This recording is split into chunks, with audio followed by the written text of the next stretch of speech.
ጌታ ሆይ አንተ እኔ የማላውቀውን ጎዶሎዬን የምትሞላ ስለሆንክ ከእኔ ከማውቀው ሽንቁሬ አንተ ጠብቀኝ። እኔ ሽንቁሬን ለመድፈን ስሞክር አንተ ለካ ታላቁን ገደሌን ነው የምትሞላልኝ እና እጠብቅሃለሁ እንበለው። እኔ ከማላውቀው ጎዶሎ እግዚአብሔር የሚያውቀው ጎዶሎ ይበዛል። እኔ ከማውቀው ስንጥቃቴ እግዚአብሔር የሚያውቀው ገደል ይበዛል እና እጠብቅሃለሁ እንበለው። እጠብቅሃለሁ እንበለው። መቼ እንደሚጠቅም የሚያውቀው እግዚአብሔር ነው። አንተና እኔ አናውቀው እና ምን ጠብቀዋለን? እስኪ የዛኔ ቃና ዘገሊላ አስታውሳችሁ። ጋኖቹ ውስጥ ያለው መናኛ ወይን እስኪያልቅ እግዚአብሔር አዲስ ወይን ለመስራት ጊዜ ያስፈልገዋል። ሳያልቅ ለምን ይሰራል? አበረከተ ልታስብሉት ነው? ተውት እንጂ ያ ጊዜ ገና አልደረሰም ያለውን ጊዜ ጠብቁ እንጂ ወጣቶች ጠብቁት። እሱን መጠበቅ ምን ያጣድፋል? ምን ያስቸኩላል? ጠብቁት።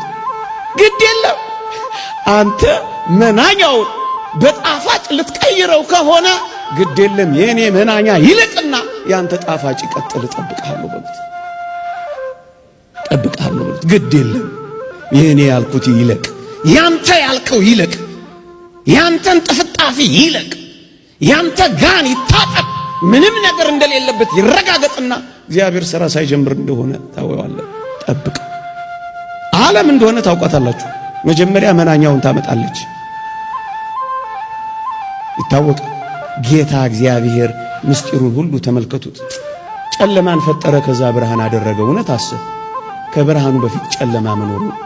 የዘፍጥረትን መጽሐፍ ጥቂት ገጾች ገና እንዳነበባችሁ ቀንና ሌሊት፣ ጨለማና ብርሃን፣ ክረምትና በጋ፣ መዝራትና ማጨድ በምድር ላይ ይፈራረቃሉ ነው የሚለው። ይሄማ አለ። ወጣቶች አትደንግጡ፣ አትሸቡ። አንዳች ነገር እንደመጣባችሁ አትታወቁ። ጥቂት የጨለማ ጊዜ ይኖራል፣ ደግሞ ከዛ ብርሃኑ ይቀጥላል። ለዚህ ነው ቃና ዘገሊላ መጀመሪያ መናኛውን ከዛ ጣፋጩን ያመጣው። እግዚአብሔር ሁሌ እጠብቅሃለሁ፣ ጣፋጩ እስኪመጣ እጠብቅሃለሁ። መጠበቅ ማለት እኮ ነው። ጠብቁት፣ አትጣደፉ። ጠብቁት፣ አትፍጠኑ። እግዚአብሔርን በማናቸውም ነገር አትቅደሙ። ጌታችንስ አትመለከቱት? መጀመሪያ እኮ ያመጣው ሕማሙን ነው። ከዛ በኋላ እኮ ነው ትንሣኤውን የገለጠው። እውነት አሰብ። እውነት የሚቀድመው ሕማም ነው፣ የሚቀድመው ፈተና ነው፣ የሚቀድመው መከራ ነው። እስራኤል እንኳን ከግብፅ ሲወጡ አታስታውሱ? መጀመሪያ የገጠማቸው የማራ ውሃ ነው። ኦሪት ዘኍልቍን አንብቡ። የማራ ውሃ ላይ መራራ ከጠጡ በኋላስ ጥቂት ፈቀቅ እንዳሉ 12 የዘንባባ ዛፎች ያሉባት ጣፋጭ የኤሊም ውሃ ነው የተከተለችው። ጥቂት ነው የሚያስጠብቀን። እናስ ጠብቁት። ሶስተኛ ነገርን ለማሳጠር ሶስተኛ የሰማችሁ ነው። ሶስተኛ ከሶስተኛው በፊት ያለ ጊዜዋ አንዲትን ጫጩት እንቁላሏን ያለ ጊዜዋ ብትሰብሩት ጊዜ ወፏ ትበራለች። ጫጩት መትሆን ትመስላችኋለች? ምንድነው የምትሆን? ታቆማለች። ያለ ጊዜዋ አትስበሩት እንጂ እግዚአብሔር ሁሉን ነገር በጊዜው ጊዜ ነው የሚያደርገው። ወገኖች እግዚአብሔር እንደ ዓለም አይደለም። ዓለም መጀመሪያ ደስታዋን ትሰጣችኋለች። ቅድም ካልኩት በተቃራኒ ነው። ከዛ በኋላ ነው ሐዘኗን የምታመጣው። መጀመሪያ ሳቋን ከዚያ ለቅሷን ነው የምታመጣው። መጀመሪያ ሱሷን ከዛ በሽታዋን ነው የምታመጣው።